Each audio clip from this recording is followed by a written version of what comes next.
Let me introduce you, my good mighty friend, to DayNight. As I said, as I mentioned before, it's a first-person survival horror open-world game in which, for most of the game, you're you're going to fight with melee weapons. That is bats, axes, machetes, um, you name it, any weapon. What do you think about the melee weapons? It's a weapon that you usually like, or do you prefer guns? In first-person kind of games, shooting games or whatever, I've never felt very comfortable with melee weapons. I always go for longer range weapons such as guns or a flamethrower. Probably the flamethrower is the closest I like to be to an enemy. Yeah, me So too. I mean, and something that happens to me is that because the flamethrower many times it looks like this kind of weapon that you have like limited resources. So it's like when you mm, use it, you have to use it wisely. yeah, And what I usually do is that I don't use it at all. I, I'm the kind of guy that always goes with the knife, trying to mm, save ammunition. yeah. So I mostly I don't use it. But I had the same opinion as you. When the first time I watched like there is this like the melee combat. At the first time I was like, I don't know how this is gonna go. But then it surprised me. It goes really well because there are like many kind of weapons. As I said, bats, axes, machetes, pipes, hammers, swords, you name it. And in addition to this, this can be repaired a limited number of times. Because yes, friends, I don't know. Did you play did you play the Legend of Zelda, the Breath of the Wild? Uh, a bit, yeah, like 4 hours, I believe, or so, 5 hours maybe. I mentioned this game because the fact Yeah, that the fact that the weapons break, yeah. it was very criticized at the moment. And I believe I think it's a good point, really, because first of all, if you have that, I mean, if your weapon breaks, that means that I guess that the developer understand that they will give you more weapons, more different weapons. You will have a varied selection of weapons, and I Mm, believe that that is good because it always changes you the way you play. It always changes mm, the mechanics, and I believe that is mm. a good point. Fair enough. Also, these weapons can be improved, adding fire, poison, electricity, etc. I must say I'm not really fan of this. I mean, I like that you can upgrade your weapons, but I don't usually. When I played Daylight, I didn't use it a lot. I didn't. I mean, I did it because it gave them a lot of power, but only because of that, not because I wanted to do that. You maybe liked it a more realistic approach instead of like bats that you slide and all that. Yes, Hmm. yes, Hmm. yes, I would say so. Mm. And also, I've come to read that there are over 100 types of weapons in the entire time. 100 types. Plus, if you add all the upgrades that can be made, we can say that the Techland they made a really good work, giving you a good selection of weapons. But now the question would be, why would you need so many weapons? Why would you, Casares? Because you need to kill a lot of stuff, I guess. Absolutely. Yeah. Um, Your character, that is here, is Kyle Crane, an undercover agent sent by the humanitarian organization GRE, which stands for Global Relief Effort. They are in charge of helping nations with problems of various kinds.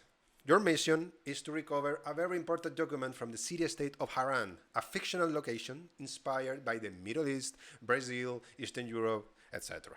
This city is isolated from the outside because of a virus that derives from rabbis. The opening video of Dying Light explains the events taking place in the city.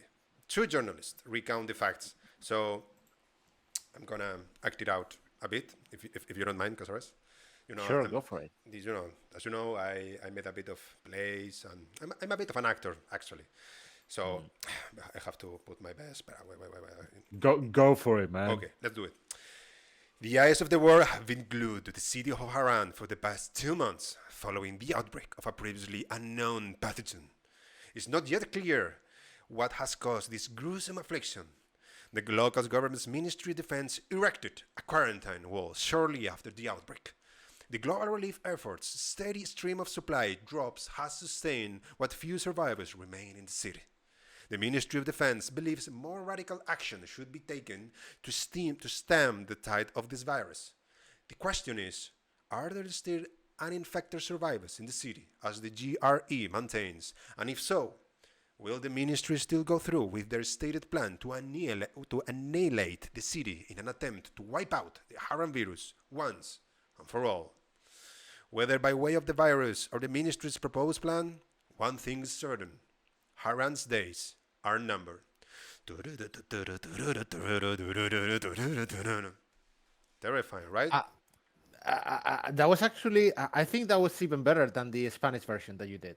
I think you did this part better in English. So good job. Thank you for that. I practice. No, I didn't. Good. No, I In didn't. front of a mirror. Yes. Right? You were like, you are a good boy. You're a good boy. You're a good boy. But what we have to say, the premise is not something really different from what we have seen. Obviously, because when there is like infection like this, it's always the same. I mean, we have to isolate the city. Sometimes in zombie games, you don't really know if the apocalypse is something of the city or that is globally, you know. But in this case, it reminds us that they have isolated the city, so it's just only the city. That it's something that it surprised me. How can you control a virus and only keep it in one place? In the world that we live today, when, for example, the coronavirus have infected, have caused, you know, the problems that we have suffered.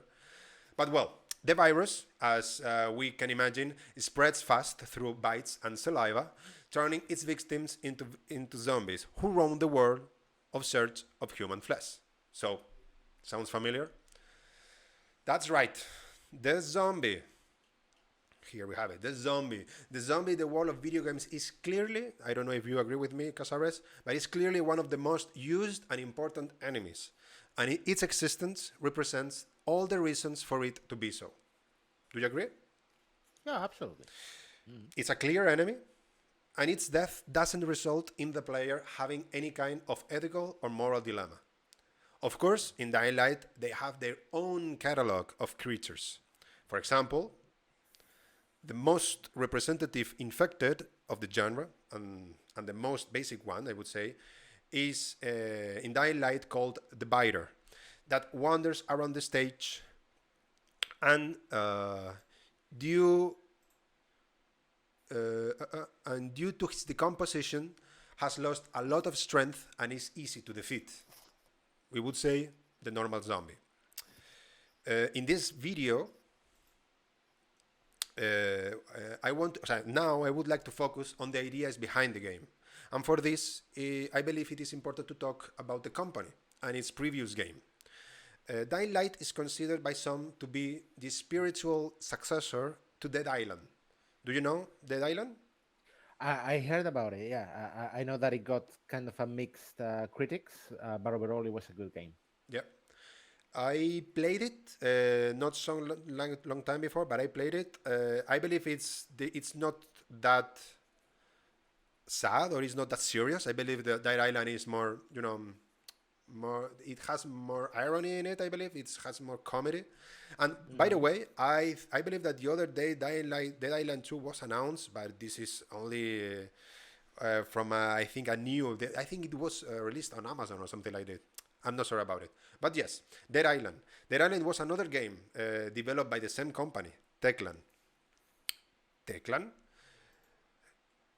is a Polish video game developer who wanted to be part of the group of carnivores with its game Dead Island, published by Deep Silver in September 2011. With touches of acid humor, and excessive violence, it places us in the fictional island of Banoi, right at the outbreak of a zombie apocalypse. His world is as open as an island can allow.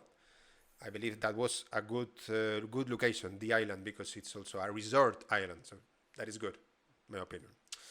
You play in first person, either solo or with up to 4 players in online or LAN co-op. The gameplay is it's really focused on melee combat, and there are RPG elements such as the gaining experience to level up and getting skill upgrades.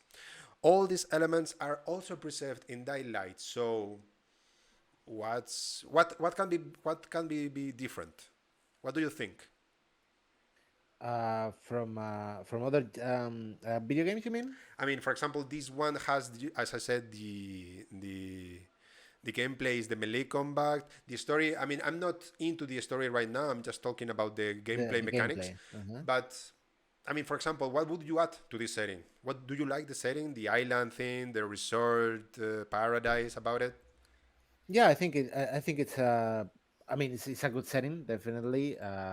You are supposedly isolated from the rest of the society, so you will have to find your own resources in the island. I'm guessing. I'm Hmm. guessing here, absolutely.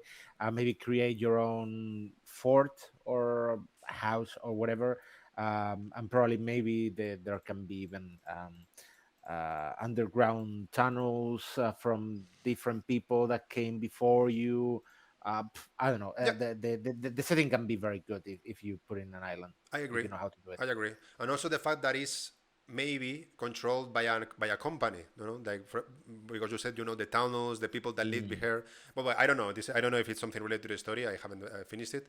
But yeah, well, we could say that Dead Island received good reviews. From the press, from users, although launch issues and bugs greatly influenced these marks, issues that occurred mainly in the console editions. But however, the thing is that most of the positive reviews praised this setting, the island resort thing, the fun gameplay, and the character progression. But despite this, the development team was very dissatisfied with Dead Island. They wanted to go further and even change some gameplay mechanics, but due to the disagreements with the publisher, Dead Island ended up being released with good reviews, but with the displeasure of Techland. Many in the company felt they could get a 9 game, but the publisher only was perfectly happy with an 8. And that really frustrated the development team. According to Adrian Siweski, who is an important game developer inside the team, for him the biggest problem with Dead Island is that it had too many bugs. The team was not as big as needed to accomplish such a challenge because, as I said, we are talking about a co-op game, melee combat, up to 4 players. In order for these things to get it correctly, you need a good team and also a big team. And also where things like were never done before in Gideon's games, so they didn't have a good reference for it. So, like for example, to design the zombie fights using first-person melee combat, that was something that was not real, not well, as they said, they weren't, they were never done before. So, just a few months after releasing Dead Island in early 2012, they began the development of Dying Light. They wanted to create something even bigger and better, obviously, and not just a continuation of something already existing, but a new work with a completely different perspective. For them, Dying Light had to be a new IP, and importantly, unlike Dead Island, this time they would have full control. Techland kept the rights to their own game. After releasing the follow-up to the first game, Dead Island Riptide, in April 2013, Techland stated that they would not commit to continuing with future installments in the series. A month later, Techland and Warner Bros. Interactive Entertainment announced Dying Light. With their new distributor, Techland could explore deep in the ideas that shaped their new game. This is not like a new. This is not news in the video game industry. The thing that publisher wants to control the whole process in the development team. What do you think about the situation? Do you think that is good? Do you think that sometimes it's good, sometimes it's not? What is your opinion? Uh, it depends a lot on the people that is on every part of it. So, for example, maybe the producer knows the market better, knows what might sell more, what might be a better selling point. And some of the times he's just looking at the money, so maybe he just want to cut some expenses to make it more doable economically. Hmm. And so well, it depends in general, though I must say that um, developers normally have better ideas than producers, like 90% of the time. So in that sense, I mean, I don't want to be in either position, to be honest, Hmm. because one knows what they want to do, and the others know where the money can get up to. So there's always a struggle between those two parts. um but yeah, However, that's mostly the idea. the how it works. Yeah. Yeah, but what I would say is that maybe in the beginning they were more unknown to the consequences that the influence of the publisher has into the development team, and I believe that now companies, big publishers, they know what can happen if you don't give some freedom to the development team, because Yeah. I believe these kind of situations happen a lot of times, and it happened in worse situations with worse games, I believe. But we are not going to point any fingers. Um, so It hurts. I'm sorry. and electric ball, and I would say I don't know. I don't know what. What is that? Who is that? perfect dark. Yeah, as you were So saying. Yeah. So when they announced Dying Light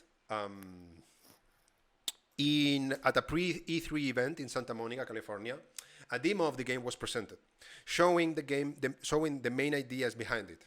One of them is directly related to the environment and not so much to the character. To survive in this world, players have some abilities at their disposal, such as climbing walls, overcoming obstacles, or fighting games. But to use these techniques, players need an environment that encourages them to put them into practice. The day-night cycle is a key motivation. That the dual gameplay with day and night was a constant desire in the team. The idea was in the developers' mind even before Dead Island. It creates a polarized game. You have two games in one, basically. The player has to play different depending on if it's the day or the night. During the day, you can improve your skills, learn more about fighting and running, and soon the player will be able to will be a great hunter during the day. But during the night, that's another story. It's harder. It will probably take you many hours to improve enough to be a hunter overnight. In order for the day and night cycle to seem believable, the days and nights actually go by in the game during this feeling that the world is alive. For this to happen, technical art director Maciej Jandrozik created a proprietary system to calculate lighting effects in real time based on the time of day, the weather, and where the player is. The day lasts longer than the night, since the night is harder than the day, and if you want to jump quickly between day and night, you go to bed and that's it. The main idea is to immerse the players in a world full of dangers, but always leaving the option to the player. During the day, we can move much more calmly, explore, do missions, and above all, we will have more manageable enemies, such as the biters, who will tend to get together with each other, and the virals. Casares, do you know the movie 28 Days Later? Yeah, Or 20 yeah. Weeks Actually, Later? that's one of the few zombie movies that I liked. The first one. Then it kind of gets a bit weird, but the first one was for me was very very good. I would say I love the two first ones. And I also agree that the first one is really good, really good. So I mention it because the viral would be really similar to the enemy, so to the zombie in Dying Light. Like this kind of Hmm. enemy that is like, it represents better, this variant of rabbis, no? Like they are like really crazy, and they are really strong, and they don't really want to bite you. They just want to, I don't know, beat you to death. Hmm. And the thing is, with disinfected, the viral is that just has just been like that recently. So it still keeps human features being faster and stronger. Um, okay. So, however, like all enemies, if you get out of their vision and stay away for a long time, they will eventually forget about you. At night, as I said before, it's another story. Since it's all dark, the only way to move well is by using your flashlight. But if you do that, then you reveal your position to the enemies. So it's important to tread carefully. I guess you will agree with me that that is a situation that happens in most games, in most horror games. That if you point at somebody with the flashlight, they're going to see you. It depends, but yeah, in Yeah, it general, depends, but that's how it in works. most cases. And also, it is more difficult at night, as I say, to see in the distance, since the flashlight only provides short-range vision. So surprises are more frequent. During the night, the player will obtain more experience points than during the day, and bonuses such as not dying during the night, for example. Obviously, it's the enemies that change the most from day to night. The infected get more aggressive, and there are more different types of creatures that roam the city. And the most aggressive one, and the one that you should really feel for, is this one, the volatile.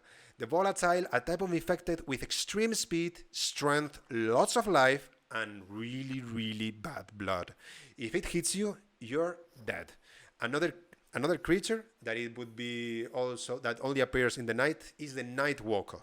The Nightwalker, which is a biter that suddenly undergoes a transformation in front of you and behaves very aggressively and with great agility, being even more dangerous than the virals. With this, the quick option is to kill them while they're transforming or just run. Run like there's no tomorrow. Because running here is really important. When you run, or rather flee from these creatures, the chase begins, which is a mode, the chase, like the pursuit begins, which is a mode that has its own entity within the game and only occurs at night. The chase can be caused by several triggers. If the creature sees you, for example, long enough to realize you're there, or if you attack an enemy and it ends up warning others. During the chase, running away increases the chance of more infected spawning near you, and you will have hordes of creatures chasing you. The longer the pursuit lasts, the greater the difficulty. And to stop a chase, either access one of the safe zones available on the map, whose ultraviolet lighting systems will scare them away, or disappear from their range of vision and stay quiet for a while. The higher the difficulty level of the chase is, the more difficult it will be for us not to be discovered. What do you think about this? What do you think about this cycle day and night? Do you know it from other games?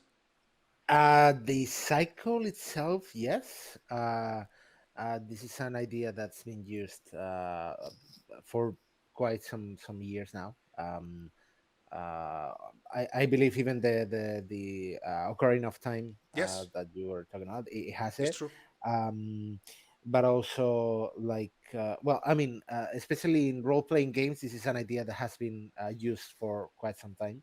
Um, and it also has its ups and downs towards your character, how the gameplay is or even events that happen only at night, or maybe if someone tells you to go to the inn just at this hour and you have to be specific at that hour. In the Witcher also we can, there is a time and then you can wait several hours until midnight, until midday, etc. um so yeah, it's definitely something that I've heard of. But I want to ask you, because you said something that uh, maybe I understood it wrong, which is that the chases only happen at night. Is that I correct? mean, you can run. I mean, the ability of running, you can use it during Yeah, yeah. either by day or Hmm. night. But the pursuit is something different. It's like the change is in the environment around you. It's like suddenly many creatures appear from the ground, from everywhere, and I believe maybe that your character or the way how you watch is like you get into this like tunnel vision, and Uh-huh. and Yeah. some enemies start to pop up. So Hmm. right now I'm not 100% sure because obviously, I mean, you can get chased during the day, but during the Okay. night it gets a little bit different. It's Okay. slightly So different. during the day, there is zombies or whatever that can chase you, but this kind of like you said, the tunnel vision. I'm guessing the zombies that automatically go after you if they see you and all that. Like this kind of aggressive behavior only happens at night. Is that correct? Exactly, exactly. During the night, Okay. it is because of the sunlight. You know, these kind of creatures suffer from mostly uh, the same problem like vampires. You know, like they have like a Mm-hmm. problem with the sunlight, with the Mm-hmm. sorry, with the sunlight, and also with That's not the ultraviolet uh, rays. like Yeah, UV rays. Yeah. yeah. Okay. Yeah. It sounds good. Um, I mean, for I me, I have some questions later on, but I will ask them later. Yeah. okay. So, as you can imagine, to survive in this world, fleeing, running away is always an option, and I must say a must-do option, because if not, you're going to die fast. And this is the perfect environment actually to practice probably the most important mechanic in the game, that is the parkour. According to Blaziew Krakowiak, free running for Techland is a survival mechanism. It's not something the characters do to show off, but something they have to do because that's how humans avoid being eaten by zombies. This ability to run away like a pro, the freedom of movement, was at the top of their list and stayed there the whole time. So things like level design, item placements, mission design, and even combat were built around the movement system. And this need of being able to reach any point of the map came from the need of realism that developers wanted to achieve with Dying Light. For them, running would be something everybody would do in a situation like that. They wanted to give the choice to the players: run or fight. So, on our first mission, after landing in the city of Haran, you meet an important character in the story, Rahim. Mm, that we can see here that is a young, lovely man. During the quest, he teaches you to move with parkour techniques. He does it at the top of the building, and of a building, one of the most important buildings in the game. And during the quest, he teaches you how to move with parkour techniques. Through a prepared circuit with yellow signs that lead you the way, the player learns to run, climb, jump, and that nothing happens if you fall on a pile of glue garbage bags. These techniques are obviously very simple, but thanks to the experience gained during the play, the player will learn new skills that will make the game more enjoyable. The same happens with combat, actually. Every time you use combat skills, you will acquire points that will be used for new skills in combat.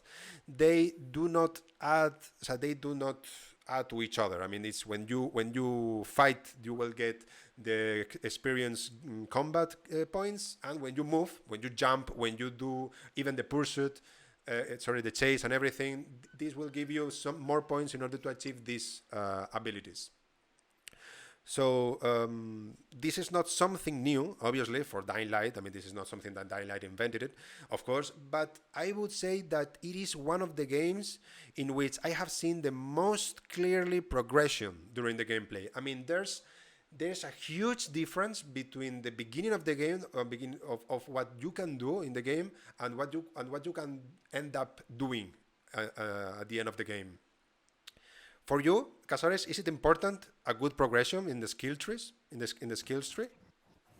Um, well, obviously it depends on the game that we are playing. Obviously, but it's true that if there is a story, well, that goes from point A to point B, and you well, they give you a series of skills, like for example parkour.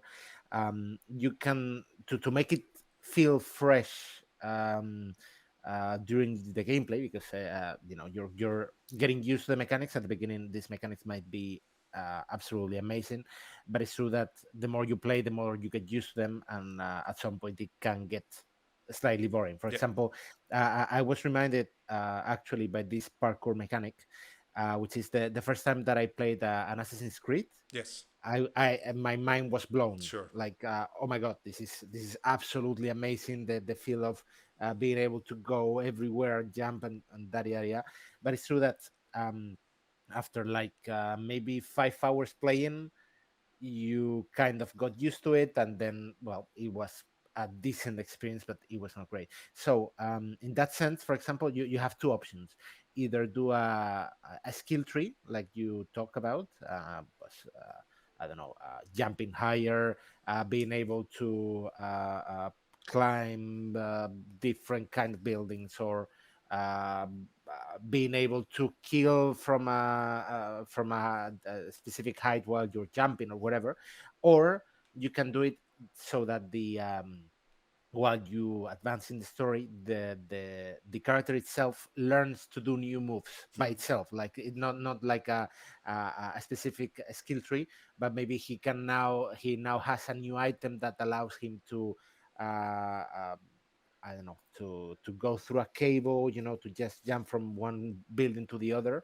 So that those are like two options that I think are used in video games, in which they give you a lot of movement options, but then they want you to feel accomplished after you still play for quite some hours, and it feels fresh every time. I agree. I agree. Skill Totally agree. skills are an option, Yeah. definitely. Yeah. Sure. Definitely.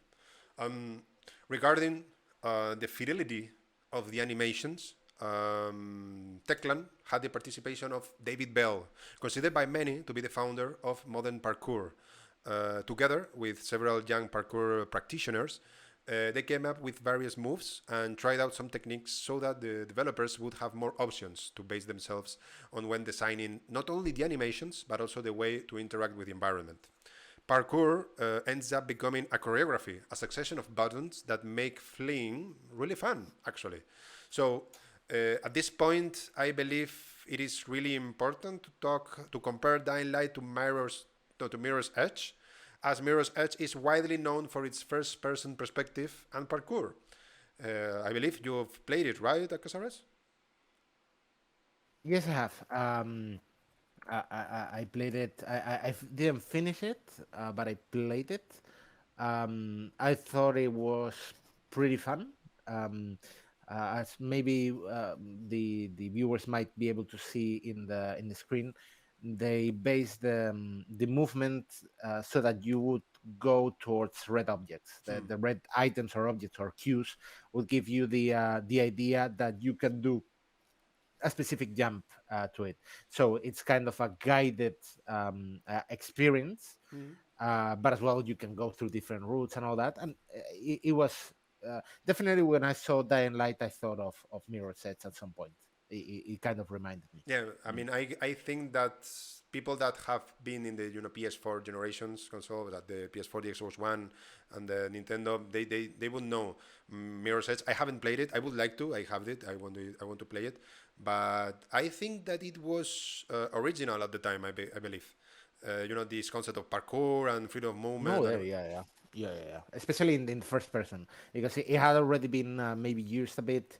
I don't remember what year was released the Assassin's Creed, but it's true that in first person, I think it's. I would say the first one. Maybe it's not, but at least the first one that comes to mind. Yeah. True, true fact there.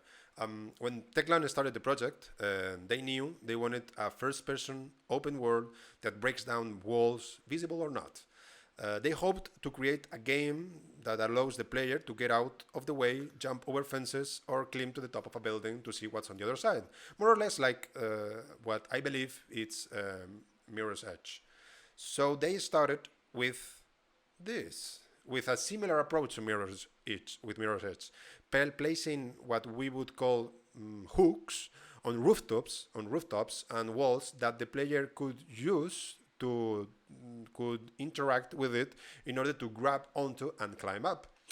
The problem came when they realized that they had placed about 50,000 of these hooks manually, and they were that. But the thing is, they were so unstable that the slightest change would stop them from working properly. And the thing is that they still needed to place many more. So that was a problem because they wanted to get the freedom of they wanted to get that freedom of movement that they wanted. So they had to try something different. A system that they ended up calling natural movement. So let me explain a little bit about this because Techland, because this is huge. This is really important for them. For example, in a linear game like Dead Island, for example, the way to lead players to their objective is very easy. And I'm sure, Casares, that you will you will recognize this kind of way of progressing through the story. Even when it seems that there are several options. For example, all paths are already anticipated and prepared by the developers. They allow you to interact with certain parts of the place, but with others you won't be able. In this type of game, it's easier to use the famous hooks so that the character can interact with it, do the action, and continue with the adventure. The developer team only need to create a few hooks, and once you've used them, you don't run into them again. So we would say it's really easy to use this technique in order to make it easy to interact with the environment. However, in an open world, this would be different because the player walks the same paths over and over again. So you have to make sure that all the hooks work properly, and that gets really complicated. So as I said before, the first prototype of the map had almost 50,000 hooks manually placed, and they were already having problems. So what did I do? I know. What did I do? What did I do? That is the question. What did I do? Let me explain you. In the spring of 2012, 6 months after, in order to locate the time precision, I want to be really precise of when this happened. 6 months after the release of Dead Island, and very close to the announcement of Dying Light. As I said, spring of 2012. In Techland, they decided to create a prototype in which they would try another option to the hooks. The programmers developed a system that performs real-time analysis of the area around the player to determine what type of action can be performed, such as climbing, jumping, sliding, or running, and so on. Regarding players, this new system analyzes environment, geometry, speed, position, and possible animations of the character. In other words, developers likely no longer had to include hooks or anything like that. Instead, this system directly analyzes the player's environment and responds to what's there, as if there was a manually placed hook, meaning the game places its hook automatically. It is true that despite the potential of the idea, it also caused other problems: dizziness, animations that did not work properly, passing through objects, etc. The thing is, if you want to know more about this system, because as you may have understood already, it is a really complex system, I don't have enough knowledge to make you understand how this works. But I would like to recommend you a video that one of the main developers, Bastor Skulon, one of the important ones, gave a talk in the GDC channel in which he explains it very well. Look it up if you are interested. Parkour: How to Improve Freedom of Movement in First-Person Games in 20 Simple Steps. It's a really good video. So, as I was saying,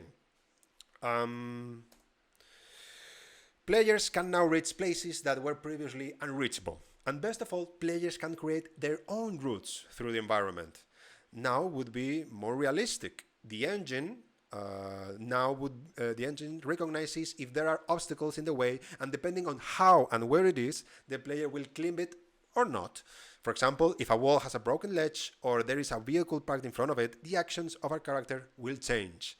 The engine has its own internal logic that saves programmers a lot of work, but with adjustments, of course, many adjustments. On the other hand, if now players can move freely wherever they want, then there's another challenge: the enemies. Typically, in a zombie game, the most important technical limitation is the zombies, or rather, the number of them. In zombie games, only a certain number of enemies could be created at a time. So normally developers resorted to making them disappear as soon as the player stops looking so that others would appear somewhere else.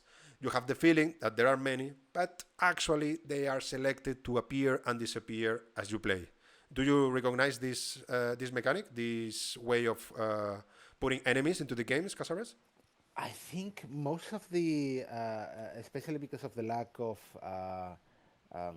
hardware, this was a system that Absolutely. was implemented in most of the games. I would say up to PS4, but maybe even in PS4 there are many instances in which this happens. Definitely was a thing that it had to be done in PS1, PS2, and PS3 games because obviously the hardware limitations were big, and they couldn't really create a whole new world and then make it so that there is a specific character every time there this issue. Maybe nowadays it can be done with the hardware that we have, but in many instances in games that this was a thing that they wanted to implement. They needed servers so that the servers knew the location of these different mobs and they could have them there at all times. But it's definitely not a thing that happens often in single player games. Yes. Yes, sure, absolutely. And maybe that's why Techland chose another path, because they know that in this kind of world they couldn't choose that option. So that's the thing. Once you give players the option for total freedom, it's totally unpredictable how the player will act. So just like with movement, instead of manually placing enemies in the player's path, they developed an artificial intelligence so that enemies can accord according to the player. Let's talk about. Let's stop here and talk about a keyword that Techland uses frequently when talking about Dying Light, and that is emergency. Emergency, not in the sense of be careful, but emergency, the noun that comes from the verb emerge. Do you know? Do you know this term, Casares? Emergency, emergent gameplay, for example. Never heard of it. Never? Never Really? heard. Nope. Nope. In open world games, it's a really, really important concept. I'm going to read the definition given by an article from Polygon regarding Dying Light because they explain it really, really well. In gameplay terms, emergence refers to behaviors, okay, this is important, behaviors that aren't planned or scripted, but rather emerge through the player's interaction with the game's various systems, meaning the systems respond to how the player acts during the game. A good example for this would be in modern games. I mean, it is really common to find this system in games that belong to Rockstar, for example. Rockstar has implemented really well in Grand Theft Auto and Red Dead Redemption 2. In these games, the player can allow you to go through the main mission, but you can simply get carried away by the life that exists in these worlds, or rather, that the developers have programmed for the player for these worlds. That a person in the street suddenly gets angry with you and goes to hit you, or that they ambush you to rob you. In this type of gameplay, suddenness is key. In Dying Light, to prevent players from seeing enemies appearing out of nowhere, zombies will sometimes wait hiding in houses or wait under streets to emerge when the player is nearby. Enemies in Dying Light are programmed to understand the terrain and choose their own route to reach the player. They don't follow set routes, but instead use the same technology as our movement to direct them towards their target, us, the players. A chase in every sense. This is how you can better understand how virals work. These recently infected zombies that the moment they activate, chase you frantically, and it's a challenge to avoid them. It's an example of emergent gameplay that makes good use of the game's resources. On the other hand, there will also be a lot of biters on the screen in Dying Light, but they are not actually working. They run with as little memory as possible. Some of them will have all the resources in the game and will act as they should, while others will be empty of resources. I mean, they are empty dolls that are seen in the distance and will work at 100% as soon as the player approaches. The player has the impression that the enemies are there and that they do things, but they are so far away that it's not very clear to you. As you get closer, the game detects that you are looking at them, so they automatically go from being off to fully in action. Due to the way Techland works, the programmers have a much more important role in the company. And for example, the ability to swim exemplifies very well how they work, how in Techland they work. Many of the basic concepts in the game's design were actually invented by the programmers rather than the designers, as is often the case in other studios. While it's not uncommon to hear that a studio seriously considers its programmers' ideas, very few hand over full creative control to them, or at least to the same extent that Techland does. The designers here are more shepherds than authors, helping to keep the best ideas moving forward. Everyone is free to try any idea though, even when they are told not to, and that is what happened with the ability to swim. For example, Casares, do you think that swimming is important? In open world games, in general, yes. I mean, I still remember being able to play in a big city in what was it? GTA Vice City, and the moment you touch water, you were dead, which was kind of a weird thing, especially in a city that had the sea. So if you put let's say a big enough sea or a water surface that you're able to dip in, you should be able to swim. Yeah. I mean, for me, in an open world, I prefer to have that ability. I mean, I know that it's more work for the programmers, of course, but in order to make it more realistic, I believe it's important. And that is also what Bartosz Zulon thought. One of the programmers, Bartosz Kulon, really wanted to have the character to be able to swim. It was not something included in Dead Island due to lack of time, and that was something that really annoyed him. So one weekend, he told the designers team that swimming was compulsory, and so he created during the weekend. He wanted to create the best game possible, and for him, swimming had to be in a great game, being Dying Light. So, in order to finish with my section, this last example, you may have already noticed that I have compared Dying Light to Dead Island many times, despite the fact that developers made it clear that they wanted to do something different. So I'm gonna ask you. Maybe you don't know the answer, but let me ask you. Why do you think I've been comparing it so much? What do you think is the idea behind it? The idea behind comparing it so much. Both games, even though they make it really clear that they are not the same game. Well, I mean, they might say it's not the same game, obviously, because if it's the same game, if they say it's the same game, people are not going to buy it, obviously. But But I assure you, it's clearly not the same game. But why no, I'm no, comparing no. it? Yeah, no, but I mean, first of all, I mean, I'm not completely sure, but it feels like they are in the same genre. So we are talking about, well, horror or survival horror games. Second of all, it's from the same company. Third, graphically, they kind of remember one another. Yeah. I feel obviously there are different games, but there are some similarities graphically. And well, I'm guessing not the main idea, but one of the core ideas was to uh, fight against different creatures, being able to survive in a hard environment, probably gathering resources. Um, and well, it's the same company. I mean, and it's in the next game they did after the Island, if I'm not mistaken. So obviously there has to be some comparisons to do here. You gave a really good point because it is true that they are not related. That's where I wanted to go.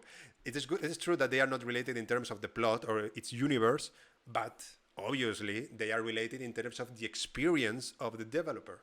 Dying Light being the result of the lessons learned in that island. So if you add to this a clear vision of the game they wanted to achieve, we have this great IP as a result. So in order to say what is the most important ideas behind Dying Light, I would say that there are two vital mechanics in the game. One is the natural movement, and that includes the parkour. The other is the cycle of day and night. These two concepts starting being tested with Dead Island as the game base, and it's easier to get an idea of what it would be like if you start from something, no? So they started with the Dead Island as a base, and of course they made many mistakes at the beginning. That's obviously when you want to create something, but what doesn't start with problems, right? So yes, Techland relied on a concept, these two big core ideas, and I believe it worked out pretty well for them. Do you know any any game that has a really good point, or has a really good mechanic that makes the game enjoyable or noticeable? What do you know? For example, But Shadow of the Colossus. I really like this mechanic that you have to climb these huge creatures. So I that original idea, it was something I really liked. Do you know any other example? well, I mean, if we go to the past 30 years, obviously, if you're talking about a more recent game, bum, bum, bum, bum, bum. A specific mechanic that is it make it popular, maybe. Well, for example, probably this has not. It probably is not the best example out there, Why? but in and I haven't even played the game as such. I've seen it and I kind of know some things about it. Okay. But in the so after the Metal Gear 4, they created a game which was about Raiden, which is one of the characters of the series, and the game was called Metal Gear Rising, if I am not mistaken. And so that game, one of the things that was pretty interesting is that you could get into a slow mo, and you would go, for example, if you wanted to kill a character, Uh-huh. you could go into a slow mo and kill it like on different angles, and thus basically you could direct the kind of cut that you wanted, like as if you were cutting just a piece of meat, Hmm. but with the enemies. And so maybe it's not even innovative. I'm not completely sure if it was the first game to do it or not, but it's true that it was curious. It was curious, and it was something that it was. I don't think it was created so far, and you could, yeah, like you saw it in slow mo, and then it would give you the knife on a specific position, and then with the joystick you would go like, like this or like this, and well, maybe it Interesting. was not. Maybe it was not a mechanic that sold out of games, but the game itself, even though it was not about Snake, and it was not a stealth camouflage game, it was very good. Cool. It was had a lot of success. Miglio is saying here that the Oh, sweet. ability to steal things from your enemies. I asked him what was the game he was talking about, and he said the first one I don't know, but Gandalf knows what I'm talking about. Final Fantasy. Ah, is it true? Did you know the ability of to steal stuff from people? Yeah, I mean, there are many role-playing games in which you can steal stuff. I'm not sure that it was the first. Final Fantasy was the first to be able to do it. I think even in the first Final Fantasy you could steal, but I'm not sure if it was the first game to apply this new mechanic. But See, yeah, yeah. yeah, it's definitely a good example. Yeah, And can you repeat what was the game you were talking about? Because I didn't catch it up. mine. Yes, the one you mentioned before. Yeah, Metal Gear Rising. Rising. Yeah. Okay. It's Rising. rising. Rising, baby. Rising. And Yeah. so, what do you think about these mechanics? What are your thoughts about it? About the Dying Light? About what I just told you? Um. So I think it's probably a good mix between parkour and melee combat. So I do remember that in Mirror's Edge you could do parkour, Hmm. but it's true that it never felt like your character was very skilled in close quarter combat, Mhm. and so you pretty much try to outrun the enemies and just flee from them.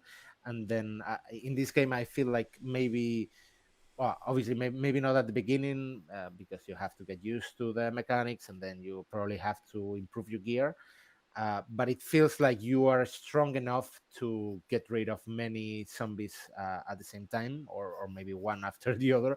Whereas in the mirror set, you just had your fists, and you would just try to punch a little, I guess. But it was not like the experience itself was not about combat. Hmm. And so this game, I think, from the look of from the looks of it, I haven't played it, as I said before. It looks like it is a good mix between this parkour mechanic and close quarter combat. Even in the video, I feel like I haven't seen too much about shooting. I'm guessing there are, Mm, uh, weapons, long range weapons, but I haven't seen much they in the gameplay. they are okay. Hmm. They're there, Hmm. Hmm. but after a long time in the Okay, story, so you so have to progress a so lot. mhm. So for the most part, at the beginning, you have to. Melee Whoops. weapons, axes, bats, everything.